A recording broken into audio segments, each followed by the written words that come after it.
All right, so let's get into the main event here, main course for tonight. Starting off with the BET Awards, something I've not just been too enthused about over the years. I think the last one I really enjoyed was the one where Charlie Wilson got the Lifetime Achievement Award, and that's usually my favorite um segment at the awards, the Lifetime Achievement part. But matter of fact, he's probably my favorite recipient so far. I say would be him and then Maze and then everybody else just like okay. Um, but this year, I guess I'll go ahead and start it off with that. Mary J. Blige was the Lifetime Award recipient. I thought she was, I don't know. I'm kind of mixed. I have mixed reactions to it. Number one, I feel like it was, I think it could have went to somebody else.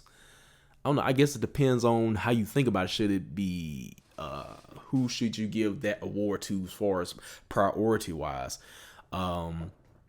Because Mary J. Blige, she's put a lot in, but I think that should have been something down the line, or maybe BET thought they should have just changed it up this year and get somebody that's a little bit more modern, I guess. Rather than the old acts from the 70s and the 80s. So I guess I can understand from that perspective as well. But that kind of threw me off. I wasn't expecting Mary J. Blige, to be honest. But as far as her performance, I thought it was cool. But I don't know. It looked like she didn't want to be there. It looked like she was just kind of going through the motions somewhat. But it was still, a cool performance. Did all her, hits and all that stuff like that. So probably my favorite moment probably had to be when Lil Kim came out. I Can Love You. That's probably one of my favorite songs from her. So I like that part. The one she did with Method Man, that was cool too. And Method Man does not age. Method Man still looks the same age. So he's got to be going to his 50s now or something like that. But anyway, I thought he looked great. But other than that, yeah, Mary J, she did a thing. But I don't know. I'm still kind of mixed about it. But as far as a whole, I think this awards show was cool. It was just cool. I liked it. But I didn't watch 3 hours in its entirety. I'm probably like everybody else. I just went to YouTube to check out the clips, and you can get pretty much everything you need from the awards there. But yeah, I find it hard to give the BET Awards 3 hours of my time. Sorry. um, but anyway, so going back to the beginning of the show was opened up by Regina Hall. I thought she was a cool host or whatnot. Had a good start to the show with the guy that does doing the butt. I can't remember the name right now, but I hear that song all the time on the adult contemporary station down here. So you'll hear that all the time. But yeah, she opened up the show well. Had some funny moments as well. All right, so I guess I'll just get into the performance that I did enjoy other than the Lifetime Achievement. Fantasia was cool.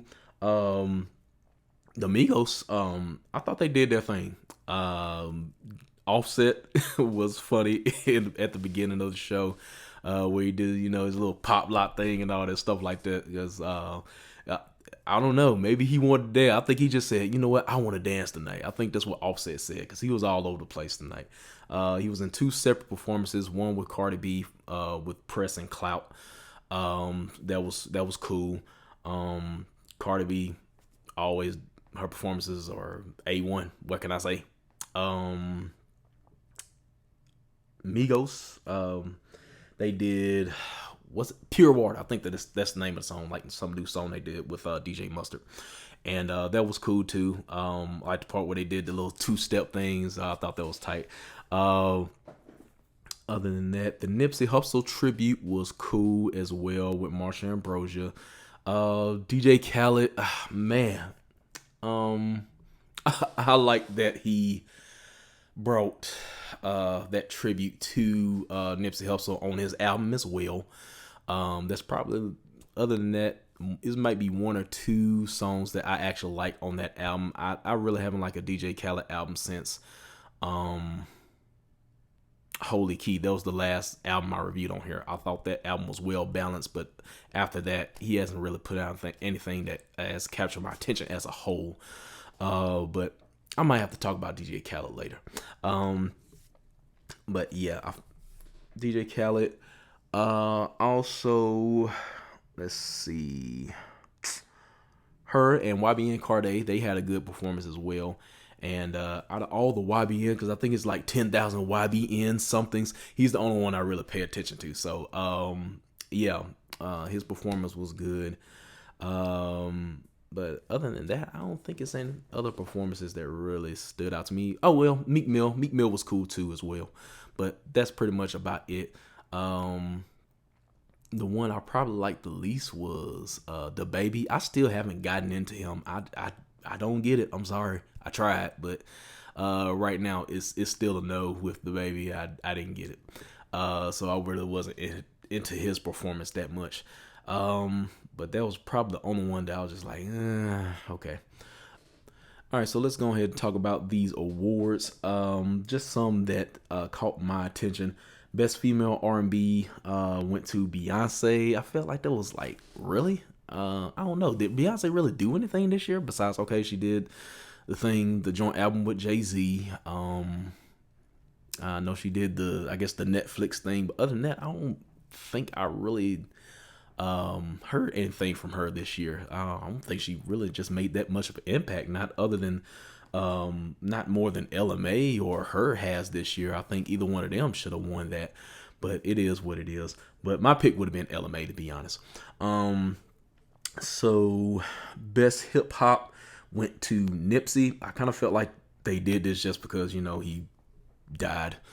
But my choice probably would have been Meek. I think Meek had the best year hip hop wise. Maybe even 21. I think he was nominated as well. So those would have been the pick between both of those. But Nipsey is a good choice as well. But I just feel like it's just because of his death. I'm be honest. Album of the year went to Cardi. Cardi album, I thought it was decent. But I wouldn't say it was the album of the year. I wouldn't anyway. I can't remember the nominees. I think Meek was on there as well. I'm surprised they didn't have Drake on this. Was Scorpion on there? I really should have researched this before I wrote this down. I should have wrote down the nominees. But I think it's other people that had, I guess, more.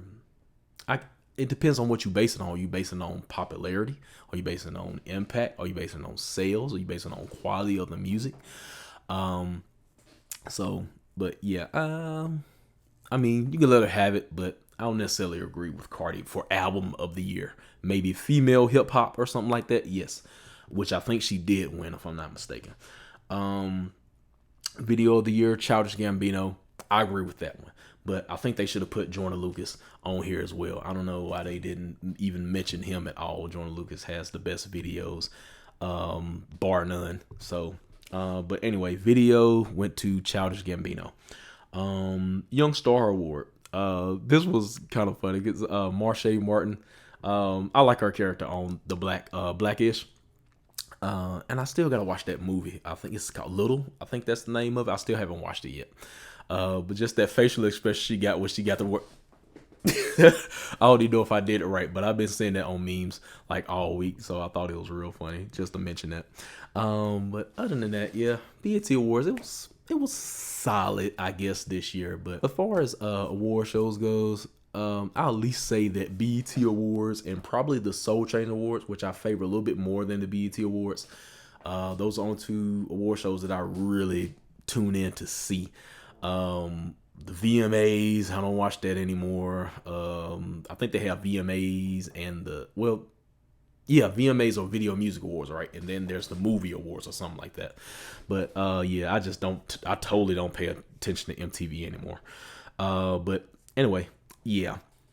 That's pretty much my recap on the BET Awards. Let's go ahead and get into some music here.